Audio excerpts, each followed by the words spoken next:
민족의 해방이 된 지 70년이 된 광복절이었습니다.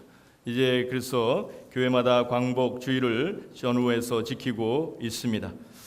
해방은 되었지만 그러나 우리에겐 통일되지 않아서 교회는 70년 동안 민족의 통일이 되기를 바라고 기도해 오고 있습니다. 이렇게 기도해 오면서 우리는 이 70년이라는 숫자에 의미를 부여해 왔습니다. 이스라엘 민족처럼 바벨론 포로 70년 후에 민족이 회복될 수 있는 것처럼 우리도 그렇게 분단 70년을 맞이하면서 하나님께서 우리에게 그런 선물을 주시지 않을까 하는 생각으로 늘 살아왔습니다. 이런 생각을 갖게 된 것은 성경에 그 근거를 두었기 때문입니다.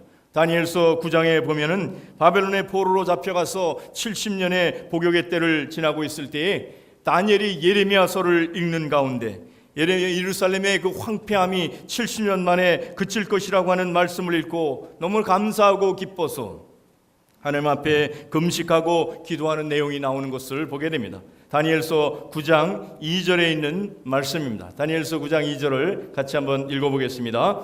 곧 그 통치 원년에 나 다니엘이 책을 통해 여호와께서 말씀으로 선지자 예레미야에게 일러주신 그 연수를 깨달았나니 곧 예루살렘의 황폐함이 70년 만에 그치리라 하신 것이니라. 아멘. 우리 민족의 숙제인 통일도 이런 관점에서 보고 기도해 온 것입니다. 이 시기와 때는 하나님이 주관하심에 있으며 또한 우리의 준비 여하에 달려 있다고 할 것입니다. 하나님은 준비되어 있으셔도 우리가 준비되어 있지 않다면 통일이 그렇게 쉽게 다가오지 않는다고 하는 것입니다. 미완의 해방이 된 지 70년을 맞이하면서 한편으로는 감사하고 한편으로는 자숙하고 더욱 민족의 문제를 놓고 기도하면서 다가올 통일 시대를 대비하고 준비해야 하는 것이 우리 한민족 백성들이 해야 할 일이요 우리 그리스도인들이 해야 할 일이라고 믿습니다. 요즘은 통일이 왜 그렇게 필요하느냐? 그냥 하도 남북한의 문제가 꼬이고 어려워서 그냥 서로 갈 길 가고 사는 것이 좋지 않겠느냐 하는 생각도 갖는 것을 보게 됩니다. 그러나 민족의 분단은 우리 민족이 가지고 있는 역량을 가로막을 뿐만 아니라 천문학적인 에너지의 손실과 삶의 이 전반의 발전의 걸림돌이 되기 때문인 것입니다. 쉽게 우리가 생각만 해도 남한에 있는 이 군사 60만의 군인들, 거기 북한에 상응하는 군인들을 합치면 100만이 넘는 젊은이들이 총뿌리를 마주대고 있는 그 에너지의 손실이라고 하는 것은 이것은 말로 다 할 수가 없는 것입니다. 그 군사력, 그 경제력, 그 부가가치를 생각해 보면 그것은 얼마나 큰 낭비요 손실인지 알 수가 없는 것입니다. 그러기에 통일이라는 것이 박근혜 대통령이 얘기한 것이 통일이 대박이라고 얘기한 것은 통일이 된 수만 있다면 그것이 얼마나 민족의 에너지와 이 웅비할 수 있는 힘이 저력이 나오는가 하는 것 때문이라고 할 것입니다. 경제적 갈증은 둘째 친다고 하더라도 이산 가족의 고통과 받는 아픔, 북한의 인권을 이제 등등을 수없이 많은 일들이 남북의 분단의 문제로 기인됐다고 생각해 볼 때 이 문제가 얼마나 중요한가 하는 것을 우리가 알 수 있는 것입니다. 민족의 문제를 걱정하고 염려하는 것은 특별히 민족주의자들이나 하는 것으로 생각하기가 쉽습니다. 우리 신앙인들이야 하나님의 나라를 위해서 헌신하면 되었지 민족이니 문제니 나라의 문제니에는 관심을 안 써도 되는 것이 아니겠느냐 그렇게 생각하는 분이 혹 있을 줄 모르겠습니다. 그러나 그렇지 않습니다. 신앙이 좋은 분들은 나라와 민족을 사랑하는 분들이라고 하는 것을 알 수 있습니다. 신앙 좋기로 말하자면 사도 바울을 능가할 사람이 누가 있겠습니까? 그러나 사도 바울은 신앙도 좋았지만 믿음도 좋았지만 하나님 그 나라의 민족과 나라를 위한 그 사명과 사랑이 얼마나 급진했는지 알 수가 없습니다. 로마서 9장 1절 3절을 볼 것 같으면 그 내용을 기록하고 있습니다. 우리 함께 이 말씀을 한번 읽어보겠습니다. 시작. 내가 그리스도 안에서 참말을 하고 거짓말을 아니하노라. 나에게 근심이 있는 것과 마음에 그치지 않는 고통이 있는 것을 내 양심이 성령 안에서 나와 더불어 증언하노니 나의 형제 곧 골육의 친척을 위하여 내 자신이 저주를 받아 그리스도에게서 끊어질지라도 원하는 바로다. 아멘. 이 말이 얼마나 놀라운 말입니까? 구원을 포기할 수만 포기한 소리도 민족이 구원할 수 있다면 하겠다는 것이 바울의 고백입니다.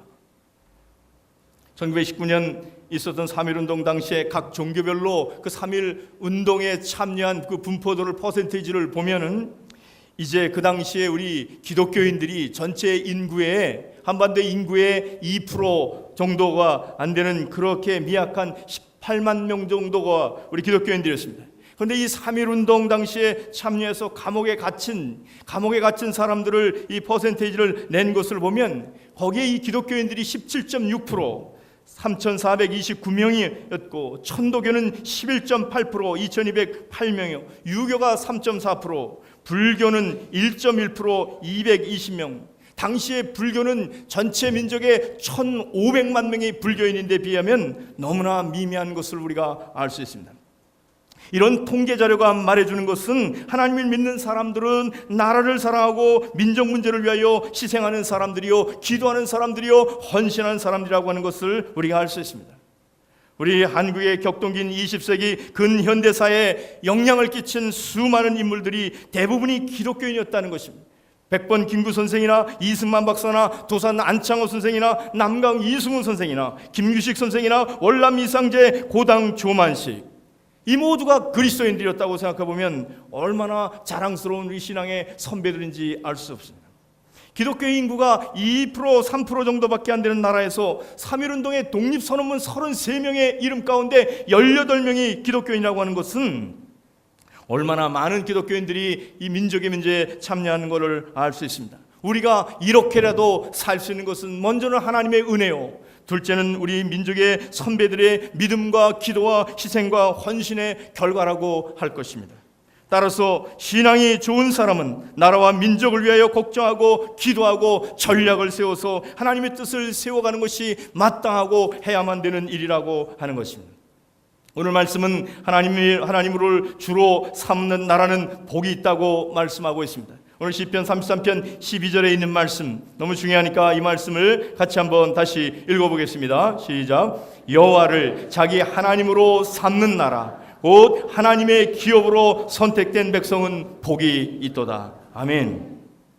이 말씀은 기독교 2000년의 역사를 살펴볼 때 너무나도 많이 맞는 말이요, 이렇게 이 말씀처럼 되는 것이 2000년의 역사의 기독교의 나라들이었던 것을 우리가 알 수 있습니다. 근자의 17세기에 있었던 유럽에서의 무브먼트를 봐도 그렇습니다. 17세기의 유럽인 두 부류가 이 아메리카 대륙을 향하여서 이제 나왔다고 하는 것이에요. 한 부류는 우리가 잘 아는 대로 메이플라워 배를 타고 이 북미주로 왔던 신앙의 자유를 찾아 신앙을 잘 섬기기 위해서 왔던 사람들이고, 또 한 부류는 이 메스터호라고 하는 배를 타고 남미로 금광을 찾아서 금을 찾아간 사람이라고 하는 것이에요. 금을 찾으러 간 사람들은 금을 얻지 못했지만 하나님을 잘 섬기러 온 사람들은 하나님도 만나고 금도 얻게 됐다고 하는 것입니다. 금을 찾으러 간 사람은 이 골드를 얻고 하나님을 만났지만 하나님을 찾으러 간 사람들은 하나님도 만나고 골드도 찾게 됐다고 하는 것입니다. 이 단어를 보면 계속 C.S. 루이스가 한 말처럼 하늘을 겨냥하라 그러면 땅은 덤으로 생길 것이다. 땅을 겨냥하라 그러면 아무것도 얻지 못할 것이다. 오늘 이런 결과가 이 골드라는 단어와 하나님 가시라는 단어를 보면 이 L자 단어 하나가 들어가느냐의 차이가 있습니다. 저는 이 L자를 그냥 I자로 생각해서 나라는 존재가 어디로 먼저 우선순위를 두는 것이 결과가 다르다는 생각을 해보게 됐습니다. 하나님을 우선하고 하나님을 찾는가, 금을 우선하고 금을 찾아 욕망을 쫓아가는가 하는 것은 그것이 한자의 차이지만 엄청난 차이의 결과를 가져온다는 것이죠. 그래서 우리 주님께서 마태복음 6장 33절에 그 유명한 말씀을 하신 것입니다. 마태복음 6장 33절 같이 한 목소리를 읽습니다. 시작. 그런즉 너희는 먼저 그의 나라와 그의 의를 구하라. 그리하면 이 모든 것을 너희에게 더하시리라. 아멘. 하나님을 존중하면 하나님께서 우리를 존중해 주시고 역사해 주시고 보호해 주시고 인도해 주신 줄로 믿습니다. 사무엘상 2장에 있는 말씀에 보면 그 유명한 말씀이죠. 하나님께서 나를 존중히 여기는 자를 내가 존중히 여기고 나를 멸시하는 자를 내가 경멸하리라, 이렇게 말씀하고 있습니다. 말라기서 3장 26절은 아주 분명하게 이 말씀을 고백하고 있습니다. 이 말씀도 중요하니까 우리가 한 목소리로 함께 읽어보겠습니다. 그때 여호와를 경외하는 자들이 피차에 말하며 여호와께서 그것을 분명히 들으시고 여호와를 경외하는 자와 그 이름을 존중히 여기는 자를 위하여 여호와 앞에 있는 기념책에 기록하셨느니라. 아멘. 하나님을 경외하는 것이 얼마나 중요하면 하나님의 기념책에 기록한다고까지 말씀하십니다. 그러니까 하나님을 경외하고 존중히 여기면 하나님께서 보호하시고 어려움을 당해도 어려움 역사 가운데 지켜주시고 인도해 주신다는 것입니다.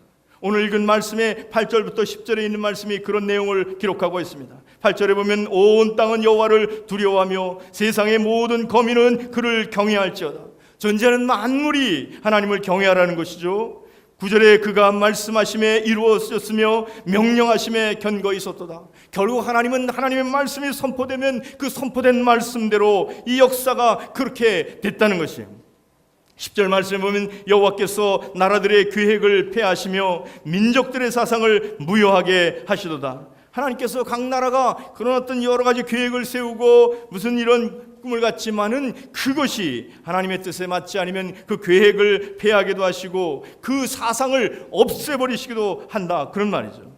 그래서 이 말씀 나라와 역사를 주관하시고 섭리하신 하나님이라는 것을 알 수 있는 것입니다. 다시 말해서 하나님을 경외하는 것은 하나님의 뜻과 계획을 존중하는 것인데, 그러면 창조주이시며 역사를 주관하시는 그 섭리주 하나님께서 우리의 역사를, 우리의 삶을, 우리의 하는 모든 일들을 섭리하신다는 거예요. 그래서 하나님의 계획과 뜻만이 영원히 있게 하시고 하나님의 계획과 뜻에 어긋나는 모든 민족이나 나라의 계획은 언제라도 사라지게 하고 쓸모없게 만드신다는 것이 우리 하나님의 말씀이라는 거예요.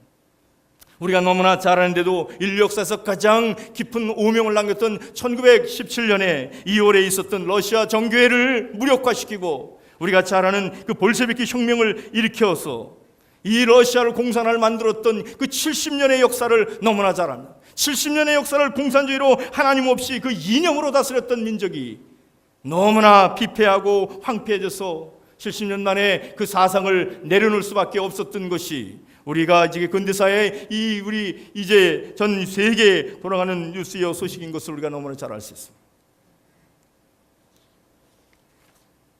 50년 전에만 해도 북한과 남한은 거의 그 큰 차이가 아니었습니다. 북한은 한때는 북한이 남한보다 더 잘 사는 때도 있었습니다.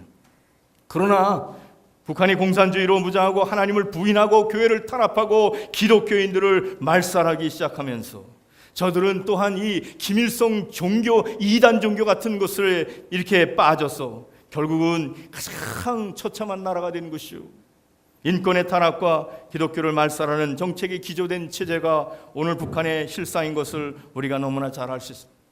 우리가 이 북한 근처의 중국에서 압록강과 두만강 사이를 가로놓고 북한을 들여다볼 때마다 얼마나 안타까운지 알 수 없어요. 그 황폐하게 이를 데 없는 북한 땅, 어쩌면 강 하나를 두고 중국 땅과 북한 땅이 그렇게도 첨예하게 다룰 수 있는가, 안타까워 볼 수가 없는 지경입니다. 그러나 하나님을 경외하고 하나님의 뜻을 따르는 나라는 하나님께서 지켜주시고 세워주신다고 하는 것이에요. 그 섭리의 역사, 우리가 눈으로 잘 볼 수 없었어도 그 가운데 하나님께서 역사하시는 것, 우리 민족의 역사 가운데도 많은 어려움이 있었지만 얼마나 그 많은 풍전등과 같은 어려운 역사 가운데서 하나님이 지켜주시는지 너무나 우리가 알고 있습니다. 6.25 전쟁에서 우리가 다 아는 이야기지만 우리가 북한에서 하루 정말 주일날 새벽에 쳐내려와서 속수무책으로 당할 수밖에 없는 그런 때에 유엔이 이제 참여하게 될 때에 사실 유엔의 안전보장이사국 5나라가 동의하지 않으면 유엔군을 파병할 수 없을 때 어쩐 일인지 소련의 대표가 참석하지 않음으로 인하여서 유엔군을 파병하게 됐고 16개의 나라들이 그 젊은이들이 와서 우리 민족에게 피를 쏟으며 지켰기 때문에 우리가 나라를 지킬 수가 있었다는 거죠. 그 무엇이 참석할 수 없게 했는지도 알 수 없는 일이지만 하나님의 절묘한 섭리 가운데 있다고 하지 않을 수가 없습니다. 또 이북에서 쳐내려왔을 때 그냥 파죽지세로 밀어가서 우리는 아무 방비가 없었기 때문에 그냥 밀리면 계속 밀려서 저 남해 바다로 다 빠져갈 수밖에 없는 그런 상황이었는데 북한은 어쩐 일인지 서울에 와서 자축을 했는지 어쩐지 3일 동안 머물고 있는 바람에 이 3일이라는 숫자가 신비한 날이에요. 그때에 유엔군도 오고 우리가 자세를 수습해서 이 반전시킬 수 있는 3일이 됐다고 하는 것을 생각해 보면 역사라는 것이 참으로 아이러니한 것이고 이것이 하나님의 섭리가 아니면 있을 수가 없는 일이라는 것, 우리가 너무나 다 6.25 전쟁사를 들여다보면 알 수 있는 일인 것입니다. 또한 6.25 전쟁 바로 직전에 남한도 북한은 모든 땅을 뺏어서 그저 이제 토지 분배를 했지만 남한은 그런 식으로 하지 않았습니다. 그러나 이제 이 땅을 남한도 토지 개혁을 할 수 있었는데 이것도 절묘한 것이에요. 만약에 남한의 토지 분배가 안 이루어졌다면 그러면 우리 공산주의로 빠질 사람이 너무나 많았다는 거예요. 빈부격차가 많고 지주와 소작인들이 가서 소작인들이 살 수 없는 그런 사회였기 때문에 공산주의가 어떤 이념이고 살게만 해준다면 다 넘어가는 그런 세상인데 1950년 4월 20일 날 우리의 이 토지개혁이 이루어진 거예요. 정리되는 것이에요. 뭐 다 된 것은 아닙니다. 그러나 이제 농지만 돼서 대지나 산지는 하지 못했고 농지만 이렇게 되게 돼서 그 당시에 이 조봉암 농림부 장관, 초대 정부의 이승만 대통령이 세운 농림부 장관이 이 일을 앞장서서 하게 됐죠. 그래서 그것이 6.25 전쟁 일어나기 바로 직전에 마무리가 됐기 때문에 우리 남한의 많은 사람들이 공산자에 이렇게 가담하지 않게 됐다는 거예요. 이것도 절묘한 하나님의 섭리가 아닐 수가 없다는 것이에요. 우리가 수많은 역사가 있지만 보지 못하는 것, 알지 못하는 일이 얼마나 많겠습니까? 우리가 그냥 주마간산격으로 아는 이야기만 봐도 그런 것인데, 그래서 결국은 하나님께서 우리 민족의 역사를 주관하시고 다스린다 하는 것을 알 수 있습니다. 이런 역사의 소롱들 속에서 하나님의 도우시고 섭리하시는 이 민족을 지켜주신 것이다 하는 거죠. 오늘 그래서 11절 12절이 그런 말씀을 하는 것입니다. 오늘 11절 말씀 보면 여호와의 계획은 영원히 서고 그의 생각은 대대에 이르리로다. 하나님의 계획이 서는 것입니다, 여러분.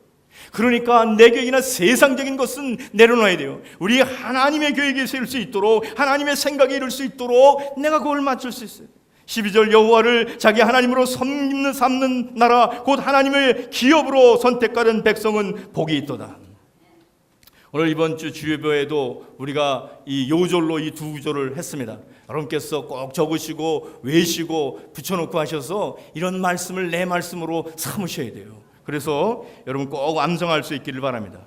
그렇다면 하나님으로 주인 삼는 나라 백성은 어떤 자세로 살아가야 할 것인가?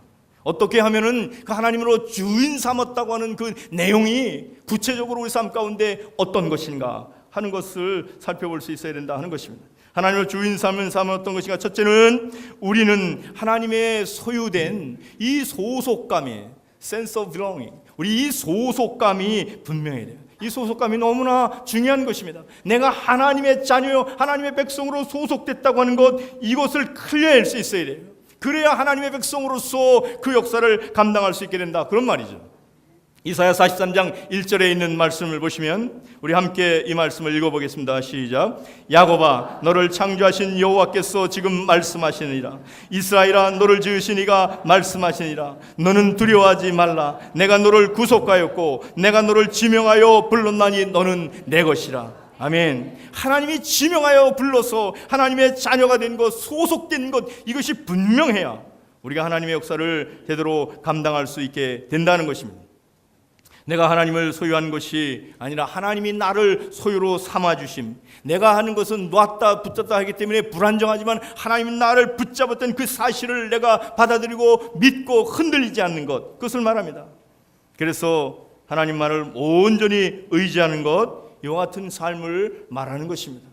우리 신앙의 역사의 기독교 이 구약의 성경에 볼 것 같으면 이 역사에 하나님을 잘 의지해서 난국을 이제 극복한 임금이 있습니다. 우리가 너무나 잘 아는 히스기야 왕입니다. 유다 왕, 남유다 왕의 13번째 왕으로 나라의 왕이 됐던 히스기야는 등장하자마자 종교개혁을 단행했습니다. 그래서 산당들을 부숴버리고 제사 제단을 없애버리고, 그래서 거짓 종교와 우상을 타파함으로 인해서 하나님으로부터 인정함을 받고 백성으로부터 존경받는 임금이 됐습니다. 그럼에도 불구하고 나라에 이제 외환이 쳐들어왔는데 그것은 강대국인 아수르 왕의 이 산헤립이 쳐들어온 것입니다. 대군을 들고 쳐들어왔기 때문에 이 믿음 좋았던 히스기야도 그만 기세에 꺾였는지 놀래서 그저 뭐라고 하지도 않았는데도 은 300달란트와 금 30달란트와 성전에 있는 기둥과 이런 데 붙어 있는 금을 다 긁어서 갖다 바쳤습니다. 그런 모습을 봤던 이 사내립이 이제 얕보고 더 군대를 쳐 들어오게 되는 것을 보게 됩니다. 그래서 쳐들어와서는 이스라엘의 백성들을 이제 우스꽝스럽게 저 이스라엘 백성들을 아주 짓밟는 말을 하고 하나님을 능멸하는 말을 하는 것을 우리가 보게 됩니다. 그러면서 히스기야가 항복하기를 바라면서 편지를 써서 보내온 것을 히스기야가 받고는 너무나 놀라고 기가 막혔어. 그 편지를 가지고 하나님의 성전에 가서 펴놓고 하나님께 기도합니다. 그때 히스기야가 이렇게 기도합니다. 이스라엘의 하나님 여호와여, 주는 천하 만국의 홀로 하나님이시라. 주께서 천지를 만드셨나이다. 여호와여, 귀를 기울여 들으소서. 여호와여, 눈을 떠서 보시옵소서. 아수르 왕 사내립이 살아계신 하나님을 비방하며 보낸 말을 들으시옵소서. 우리 하나님 여호와여, 원하건대 이제 우리를 그의 손에서 구원하여 주시옵소서. 그리하시면 천하 만국이 주 여호와가 홀로 하나님이신 줄을 알리이다. 이 내용의 기도를 드리고 있습니다. 그러므로 우리 하나님께서 그 기도를 들으시고 말씀하십니다. 내가 기도하는 것을 들었노라 말씀하시면서 그렇게 사내립에 대해서 말하죠. 내가 내게 향한 분노와 사내립에 대한 거죠. 내 교만의 말이 내 귀에 들렸도다. 그러므로 내가 갈고리를 내 코에 꿰일 것이며 자갈을 내 입에 물려서 너를 오던 그 길로 끌어 돌이키게 할 것이라. 그로 인해서 아수르 왕 사내립은 이제 하나님의 사자가 쳐들어갔어. 결국은 18만 5천 명이라는 이 아수르 군사를 다 진멸하고 저는 페트에서 이제 자기 신전에 들어가서 신당에 가서 제사할 때 그때의 측근이 칼로 저를 암살함으로 저의 인생이 마감한 것을 보게 됩니다. 그리고 하나님께서 이 히스기야에 대해서 그런 말씀을 합니다. 역대하 32장 22절 23절에 있는 말씀입니다. 같이 이 말씀을 읽어보겠습니다. 이와 같이 여호와께서 히스기야 아수르 왕 사내립의 손과 모든 적국의 손에서 구원하여 내사 사면으로 보호하심에 여러 사람이 예물을 가지고 예루살렘에 와서 여호와께 드리고 또 보물을 유다 왕 히스기야에게 드린지라. 이후부터 히스기야가 모든 나라의 눈에 존귀하게 되었더라. 아멘. 그 어려운 고난의 역사를 하나님께서 다스려 주셨어. 이 역사를 이루셨는데 이것을 이뤘던 것은 히스기야의 전략이 좋았다거나 히스기야의 군사력이 많았다든가 전혀 그런 것이 아니에요. 하나님의 소속한 백성으로서 하나님의 뜻에 물어서 그 하나님 앞에 아뢰는 것뿐이었어요. 이것이 하나님의 자녀된 특권입니다. 우리가 하나님의 소속된 자의 은총이 이렇게 귀한 것입니다. 여러분의 자녀가 우리가 김씨 집안인데 우리가 박씨 집안에 가서 내가 박씨인가 이러고 있으면 얼마나 속이 상하겠어요. 그렇지 않겠어요? 하나님이 분명히 너는 내 자녀냐 그런데 세상에 가서 거기 기웃기웃거리면서 여기 불자인가 여기 나는 뭔가 이러고 있다면 그 얼마나 딱한 노릇이겠느냐 그런 말이에요. 여러분과 제가 하나님께 소속된 백성인 것을 분명히 할 수 있기를 주님의 이름으로 축원합니다. 두 번째 말씀을 보면 우리 하나님의 모든 일을 통하여 하나님의 영광이 되게 하라. 무슨 일이 아니라 모든 일이에요. 모든 일 크고 작은 일을 우리는 분별하지만은 그것이 아니라 그 일이 하나님을 이름을 높이고 영광이 되게 하라는 것입니다. 그래서 고린도서 10장 31절의 말씀에 볼 것 같으면 이 말씀도 중요하니까 같이 읽어봅니다. 시작. 그런즉 먹든지 마시든지 무엇을 하든지 다 하나님의 영광을 위하여 하라. 아멘. 그렇습니다. 모든 일이 하나님의 영광을 위하여 하게 될 때 그 영광의 하나님께서 이제 영광을 받으시는 거죠. 웨스트민스터 소요리 문답의 첫 번째 인간의 존재 목적이 무엇인가? 인간의 존재 목적이라는 것은 하나님을 영화롭게 하는 것이요 그 하나님을 즐거워하는 것이라 인조이하는 것이라 그렇게 되어 있습니다. 그렇습니다. 이것이 우리 인간의 존재 목적이기 때문에 여호와를 기뻐하라 그러면 저가 너의 소원을 이루어 주시리라 이렇게 말씀했기 때문에 우리가 하는 일을 통해서 하나님의 영광이 될 수 있어야 돼요. 그러면 이것이 우리가 택한 하나님으로 나의 주인 삼은 백성의 복이 그 하나님으로부터 주어진다는 것입니다. 얼마나 놀라운 은총의 선물인지 알 수 없습니다. 바라기는 저와 여러분이 모든 일이 주님께 영광이 되실 수 있기를 주님의 이름으로 축복합니다. 세 번째로는 우리는 하나님께 완전히 그 순종하는 삶을 살 수 있어야 된다. 이 순종하는 것, 하나님의 뜻, 하나님의 말씀 선포된 그것이 이루어짐에 있어서 하나님이 이루시는 건 할 수 있는데 내 안에 이루어지고 내 사건이 되기 위해서 해야 할 덕목은 순종이에요. 그 하나님 앞에 오베이하는 거죠.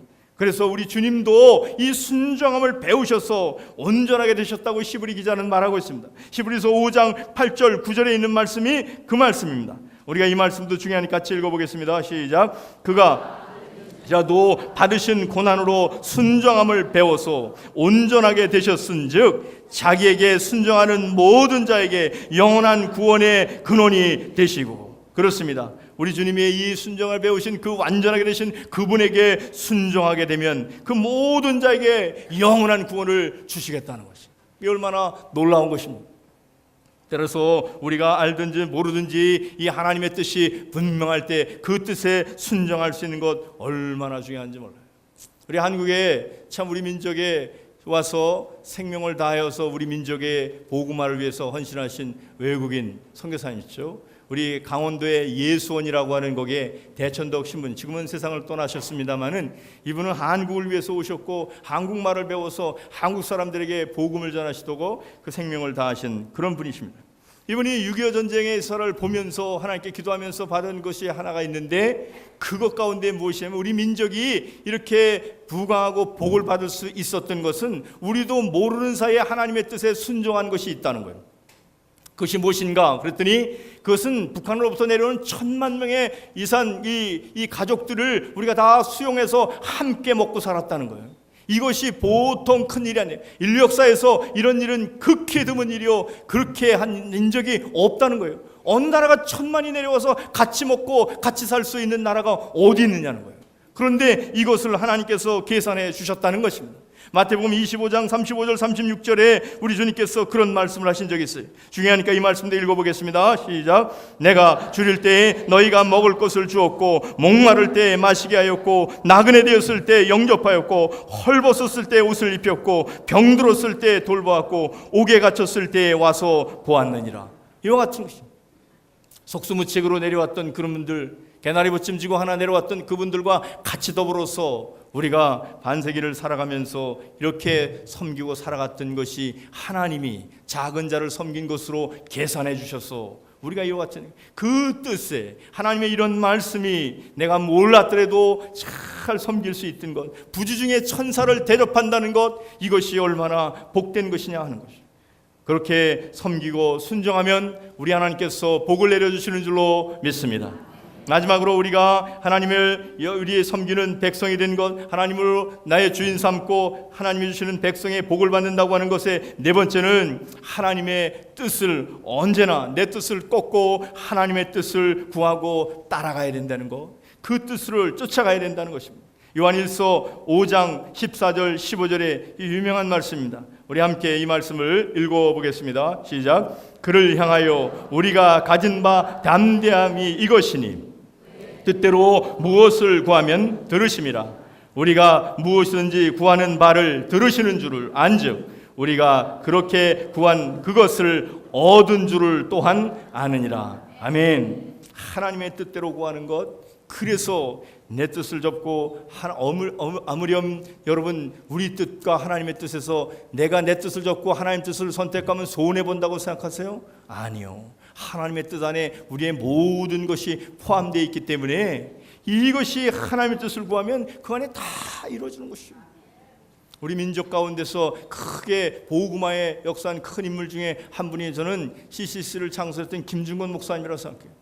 이 김중건 목사님이 지금 세상을 떠나셨습니다만 25년생이신데 세상을 떠나셨지만 이분이 우리 민족에 큰 일을 하셨습니다. 대학생 선교회뿐만 아니라 한국의 기라성 같은 목사님들을 양육해낸 분이 이분은 민족의 복음화를 위해서 58년대 미국에서 공부하고 들어가면서 이 나라가 살 길은 오직 복음으로 온 백성들이 예수 믿는 것이다 라는 결론을 내리고 전 우리 한반도의 한민족이 복음의 푸른 계절이 오기를 바라면서 그걸 위해서 온 신전을 다하신 분입니다. 그래서 1972년도에 이제 이런 그 시골 면 단위에 이런 시골에 있는 썬데이스쿨 교사들 선생님들을 다 이렇게 해서 14,600명을 있다가 이제 모아서 저들을 전도 훈련을 4박 5일간 시켰어요. 그래서 전국적으로 이와 같은 무브먼트를 하면서 교회가 이 복음을 전하는 일이 이렇게 활성화가 되는 것을 보게 됐습니다. 아, 이게 하나님께서 기뻐하시는 거 일을 해야 되는 것이구나. 그는 그렇게 깨닫고 이것을 좀 더 확대했어요. 그러니까 70년 초에 우리 한국의 기독교가 교회가 12,000개였어요. 전국적으로 12,000개 정도였는데 교인 수로는 300만 정도였어요. 그때에 그렇단다면 어떻게 이 복음화 훈련을 할 것인가? 그래서 300만 명 중에 10분의 1 몇 명입니까? 계산이 안 되세요? 30만 명을 5박 6일 동안 훈련시키라는 디자인을 가졌어요. 그러니까 이게 30만 명이 기독교 2000년 역사에서 이 30만 명이 모여서 훈련받은 역사가 없어요. 이게 대한민국 백성이나 가능한 생각이에요, 이런 게. 그래서 모여갖고 이걸 했는데 어떻게 할수 정부한테 허락해도 정부에서 너 이거 위험하다 안 된다. 문공부에서도 안 되고 다 서울시에서 안 되고 다 부결시켰어요. 그래도 하나님이 하시는 거라 나는 목숨을 걸고 하겠다. 결단을 했어요. 그런데 이게 다 안 된다는 거예요. 그 일을 위해서 이제 자원봉사단을 74명을 이제 풀타임 44명의 발런티어 이 30명을 해서 74명을 가지고 같이 워크숍을 하면서 이 플랜을 이렇게 하는데 이 일이 어렵다고 생각하는 그 이유를 한번 얘기해보라고 2시간 반 디스커션 했더니 74명인데 74가지가 나오더래요. 그러면서 이거는 안 되는 일입니다, 이러지. 그걸로 발표를 했더니 막 그 다른 기독교 단체에서 이거는 있을 수 없는 일이다. 그래서 막 피켓을 써갖고 명동 이런 데 돌아다니면서 반대했대요. 도와주지는 못할 망정 그걸 또 쓰고 그럴 건 또 뭐 있어요. 이거는 다 무슨 이단 단체가 하는 것이 이상한 수상한 단체라고 이렇게 소문을 내고 그랬다는 거예요. 그래서 자기 아내도 약사이신데 그 사모님한테도 물어도 사모님도 여보 당신은 그 캠퍼스 대학생 선교를 하면서 그렇게 좀 뭐 합리적으로 일 좀 해보라고 뭘 그렇게 그냥 비전도 중요하지만 뭘 일이 이렇게 이게 다 어려운 일을 이렇게 할 수 있냐고 그랬다는 거예요. 그래서 낙심이 되더라는 거예요. 근데 막 그냥 소리를 지르고 싶은데 참고 화장실 가서 그냥 얼굴을 씻으면서 기도했대. 하나님 그때의 기도를 그렇게 했다고 그래요. 내 안에 계신 주님, 이 일을 행해야 합니까? 말아야 합니까? 이렇게 말하는데 우리 주님이 강력하게 임하면서 너무 놀라서 주님께서 되묻기를 이 일이 내가 하는 일이냐 내가 하는 일이냐 그렇게 물으시어요. 김중근 목사님이 주님의 일입니다. 하나님께서 말씀하길 그러면 내가 왜 내 마음대로 못한다고 하느냐? 내 일이면 너는 순종하기만 하면 되는 것이 아니겠느냐? 김중현 목사님 그때서 제가 순종했어요. 그때 그냥 눈물이 쏟아지는데 너무나 펑펑 울었다고. 이분이 자꾸 하기 전에 이것을 제가 들었어요. 그 목사님에서 직접 들었어요. 그래서 스텝들을 다 놓고 다시 질문했대요. 여러분들이요 이것이 하나님의 뜻입니까? 아닙니까? 민족복음 하나님의 뜻입니다. 그럼 됐습니다. 하나님 뜻이면 그냥 합니다. 그래서 이것을 1974년 엑스포 74라고 하는 여의도 대회를 했죠. 저녁에는 100만이 모이는 대회를 했고 32만 명이 낮에 5박 6일 동안에 워크숍에서 클래스 이 초등학교 이런 학교를 5,000개 교실을 빌려서 이때 대형 스팀 밥을송을 그때 만들었다고 그래요. 그래서 이것을 해서 그 많은 사람이 밥을 먹고 이 집회를 했는데 그 역사가 일어났던 것이에요. 저도 그때 이제 마포에서 여의도 집회를 가는데 1974년 8월 15일이 무슨 날입니까? 유경수 여사가 시해된 날이에요. 제가 마포로 막 가는데 글쎄 뉴스가 탁 나오더라고요. 대통령이 조가가 쫙 퍼지면서 이제 유경수 여사가 시해됐다고 이렇게 뉴스가 나오는데 그때처럼 충격받은 일이 없습니다. 그런데도 그 여의도 집회가 계속됐습니다. 그래서 저녁에는 100만이 모여서 이제 기도했는 거죠. 그래갖고 그 훈련받은 32만 명들이 훈련받으면서 이것이 우리 한국의 복음의 교회 성장의 아주 기폭제가 됐습니다. 그러면서 그 당시 1975년 6월부터 76년 6월까지 1년 동안 이 74년, 75년 그 1년 동안에 전국에 있는 한국의 교회 1000개의 교회를 통해서 주보를 통해서 교회 성장을 데이터를 조사해 봤어요. 그때 놀라운 것이 이 대회를 끝나고 우리 민족이 110만 명이 증가하게 됐어요. 너무나 여러분 놀라시도 않으세요? 예, 저는 아주 그냥 눈물이 날 정도로 감격했어요. 이 일을 해내신 분이 김중건 목사님이세요. 정말 대단한 어르신이죠. 그런데 이 일을 통해서 교회가 얼마나 성장한지 모르고 그때는 하루에 6개씩 교회가 세워졌다고 그래요. 통계에 의하면 교회도 예산이 66%가 예산이 늘어나기 시작했대요. 헌금이 그렇게 많이 거쳤다는 거예요. 그만큼 놀라운 역사가 일어나게 됐다고 생각할 때 이 얼마나 놀라운 일인가 하는 것입니다. 여러분, 하나님의 뜻을 순종하고 하나님의 뜻을 구하고 나아가면 반드시 하나님의 역사할 줄로 믿습니다. 오늘 저와 여러분이 구할 것은 상황이나 이런 것이 아니라 하나님이 원하시는지 아닌지를 보고 하나님의 뜻이다 그러면 나가는 것이에요. 요단강을 내딛으라 그러면 함적으로 이성으로 안 돼도 발을 내딛는 것이에요. 그래야 열리는 것입니다. 여리고성을 7바퀴 돌라 그랬을 때 합리적으로는 불가능하지만 도울 때 순종하고 도울 때 역사가 일어나는 것이에요. 누가 하는 거예요? 우리 하는 것이 아니라 하나님이 하시기 때문에 거기에 중요한 것이 이것이 하나님의 뜻인가 아닌가를 분명히 물을 수 있어야 되고 하나님의 뜻 앞에 무릎을 꿇을 수 있어야 된다고 하는 것입니다. 오늘 바라기는 오늘 말씀을 정리합니다. 여호와를 자기 하나님으로 삼는 나라는 곧 하나님의 기업으로 선택된 백성은 복이 있다고 말씀했습니다. 따라서 여러분과 내가 하나님의 소유된 백성이요 하나님의 영광을 위해 사는 사람들이요 그 뜻에 순종하는 사람들이요 하나님의 뜻만을 위하여 헌신하고 나아갈 때 오늘 하나님께서 예비한 은총이 여러분같이 우리 교회에 넘칠 줄로 믿습니다. 이런 은혜를 누리실 수 있기를 주님의 이름으로 축원합니다. 좋으신 우리 아버지 하나님께서 참 저희들을 사랑해 주시고 우리 민족을 사랑하여 주셨어. 정말 역사의 그 풍전등화 같은 그런 신락 같은 어려움 가운데서도 명맥이 이어지게 하시고 하나님의 역사를 이루어서 여기까지 오게 하신 하나님, 우리 하나님의 놀라우신 하나님, 역사를 주관하신 하나님, 섭리하신 하나님을 보게 됩니다. 주여, 이 하나님의 뜻 안에 우리도 순종하게 하여 주시고 그 영광을 위하여 살아가는 저희들 되게 하여 주셔서 하나님으로 주인 삼은 백성의 그 축복을 받아 누리는 우리 각자, 우리 가정, 우리 교회, 우리 민족이 되게 하여 주시옵소서. 감사하고 우리 구주 예수 그리스도의 이름으로 기도하옵나이다. 아멘.